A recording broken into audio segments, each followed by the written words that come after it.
जय श्री राम। राम राम नमस्कार। Education system Bihar में आपका स्वागत है। आज के इस वीडियो में बिहार टीचर बहाली 7वें चरण प्राइमरी माध्यमिक उच्च माध्यमिक सीटेट बीटेट एस्टेट के बारे में कुछ ज़रूरी बातें करने वाले हैं, महत्वपूर्ण जानकारी साझा करने वाले हैं। सभी विषय के शिक्षक अभ्यर्थियों के लिए महत्वपूर्ण है। 7वें चरण सीटेट बीटेट एस्टेट उत्तीर्ण अभ्यर्थियों के लिए महत्वपूर्ण है। वीडियो को शुरू करने से पहले एक नज़र सुर्खियों पर आप लोग हेडलाइन देख रहे होंगे। इतना ही रहेगा कट ऑफ, मेधा अंक ऐसे। आगे बातें करने वाले हैं, कोटिवार कट ऑफ देखने वाले हैं, बातें करेंगे प्राइमरी से लेकर उच्च माध्यमिक तक के लिए, प्राइमरी माध्यमिक उच्च माध्यमिक सभी अभ्यर्थियों के लिए बातें करने वाले हैं। तो सबसे पहले आप लोग क्वालिफाइड अभ्यर्थियों की संख्या देख रहे होंगे, जो कि माध्यमिक उच्च माध्यमिक के लिए एस्टेट 19 क्वालिफाइड अभ्यर्थियों की संख्या है और ये है बिना डॉक्यूमेंट वेरिफिकेशन का है। और इसमें भी दो ही विषय में अधिक क्वालिफाइड अभ्यर्थी हैं, जो कि आप लोग देख रहे होंगे एसएसटी और कंप्यूटर साइंस, और अन्य सभी विषय में 37,000 ही क्वालिफाइड अभ्यर्थियों की संख्या है बिना डॉक्यूमेंट वेरिफिकेशन का। और कॉमन पेपर भी हैं, जैसे कि पेपर 1 और पेपर 2 माध्यमिक उच्च माध्यमिक के लिए भी आयोजित हुए, जो कि एस्टेट 19 में। और अंग्रेजी हो गया, इसके अलावा अंग्रेजी के अलावा गणित और विज्ञान ये विषय में हुए हैं।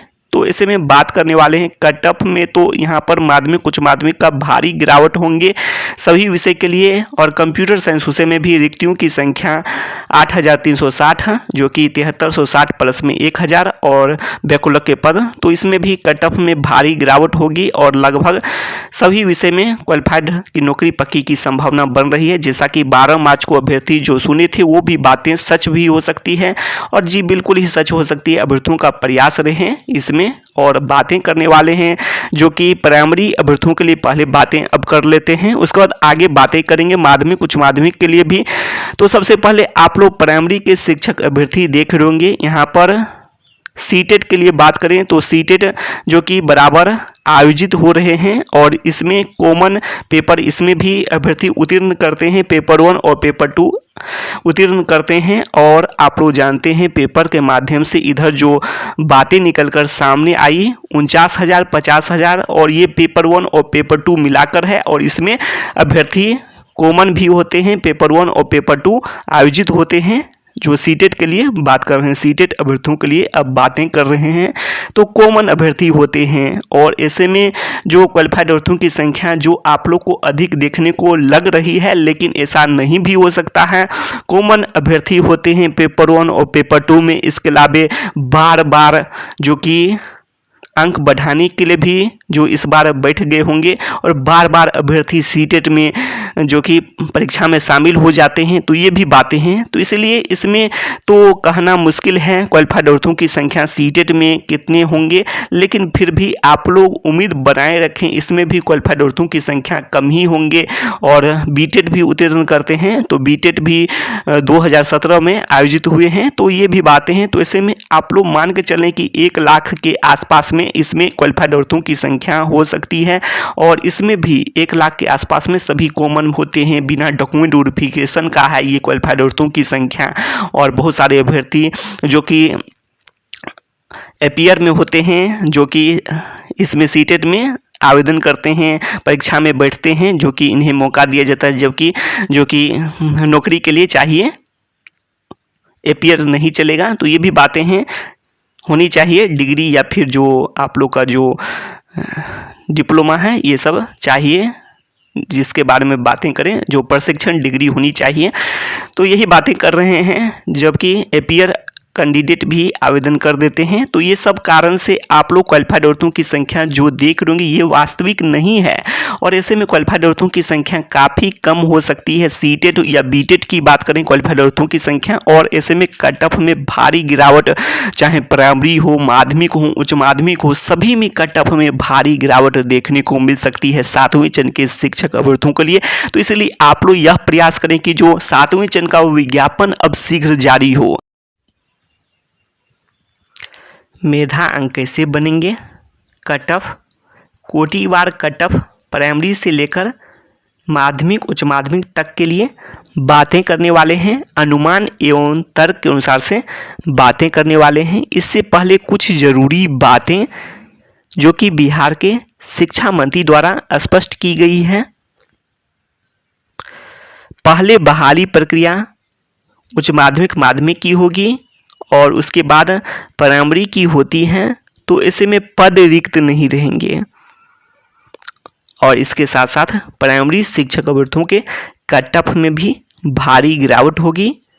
कॉमन अभ्यर्थियों की बात करें अर्थात सीटेट और स्टेट भी क्वालिफाइड होते हैं और बीटेट या स्टेट क्वालिफाइड होते हैं, बीटेट प्लस में स्टेट क्वालिफाइड, तो ये बातें हैं। और कुछ ऐसे भी होंगे जो कि प्राइमरी शिक्षक के रूप में नियुक्त होंगे और स्टेट क्वालिफाइड होंगे, वो भी जाएंगे माध्यमिक उच्च माध्यमिक में। तो ऐसे में पद भी, रिक्तियों की भी संख्या बढ़ सकती है और कट ऑफ में भी भारी गिरावट की संभावना बन सकती है प्राइमरी शिक्षक अभ्यर्थियों के लिए। उच्च माध्यमिक के लिए बात करें तो रिक्तियों की संख्या अधिक है, 89,734 पद हैं। और ऐसे में उच्च माध्यमिक के लिए कोई दिक्कत नहीं है, सभी विषय में लगभग नौकरी पक्की ही है। और माध्यमिक के लिए बात करें तो माध्यमिक के लिए भी लगभग नौकरी पक्की ही है। कुछ विषय की बात करें जैसे कि कंप्यूटर साइंस और सोशल साइंस, उसे 2 विषय हैं माध्यमिक उच्च माध्यमिक के लिए। तो ऐसे में कंप्यूटर साइंस विषय के लिए भी 7360 प्लस में 1000 पद और इसके अलावा बैकलॉग के पद हैं। तो इसमें भी कुछ हद तक लगभग की बात कर रहे हैं, अभ्यर्थियों की नौकरी पक्की की संभावना बन रही है। और सोशल साइंस विषय में भी अभ्यर्थी प्रयास कर रहे हैं रिक्तियों की संख्या को बढ़ाई जाए। तो आगे देखना होगा कितने पदों पर बहाली होती है।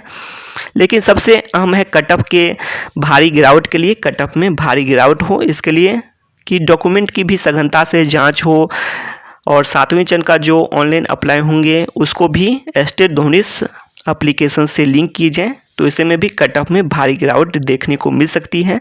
और जो अभ्यर्थी 12 मार्च को सुने थे नौकरी पक्की, वो लगभग हो सकती है, सभी क्वालिफाइड की नौकरी पक्की की संभावना बन सकती है। अभ्यर्थियों का प्रयास रहे रिक्तियों की संख्या बढ़ाई जाए। तो ये भी बातें हैं। अब आगे बातें करने वाले हैं प्राइमरी शिक्षक अभ्यर्थियों के लिए। तो प्राइमरी शिक्षक अभ्यर्थियों के लिए आप लोग देख रहे होंगे, तो यहाँ पर अब प्राइमरी शिक्षक अभ्यर्थियों के लिए कोटिवार कट ऑफ के बारे में बात कर लेते हैं। तो यहाँ पर आप लोग प्राइमरी के लिए 60-40 के अनुसार से देखेंगे मेधांक कैसे बनेंगे। तो मेधांक की कई प्रकार की खबरें हैं जिसके कारण से अभ्यर्थियों के बीच में असमंजस की स्थिति बनी हुई है।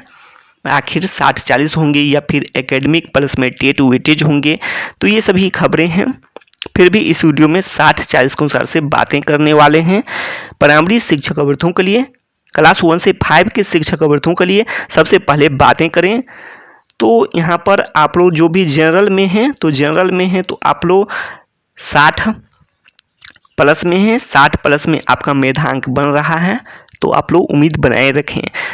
और इसमें बात करें बीसी में, तो बीसी में भी आप लोग लगभग वही बातें हैं। इसमें तो 60 से 65 के बीच में जनरल में, तो इसमें बीसी में भी वही बातें हैं, 60 से लेकर 62 के बीच में आप लोग उम्मीद बनाए रखें। ईबीसी की बात करें तो ईबीसी में आप लोग को 58 प्लस में है, 58 प्लस में 58 से लेकर 60 तक में, तो आप लोग उम्मीद बनाए रखें। ईडब्ल्यूएस में भी वही बातें हैं, 58 से लेकर 59 से लेकर 60 तक में आप लोग उम्मीद बनाए रखें, 60 प्लस में है।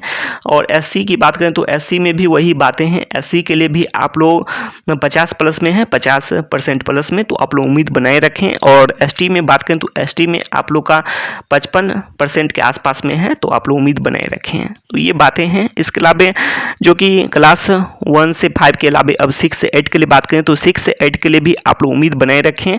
जो भी अभ्यर्थी हैं 60 प्लस में हैं, 62-65% के आसपास हैं मेधांक में, तो आप लोग उम्मीद बनाए रखें। आप लोग को नौकरी पक्की की संभावना बन सकती है। रिक्तियों की संख्या आप लोग देख लेंगे 80,000 है और माध्यमिक उच्च माध्यमिक के लिए 1,30,000 के आसपास में है।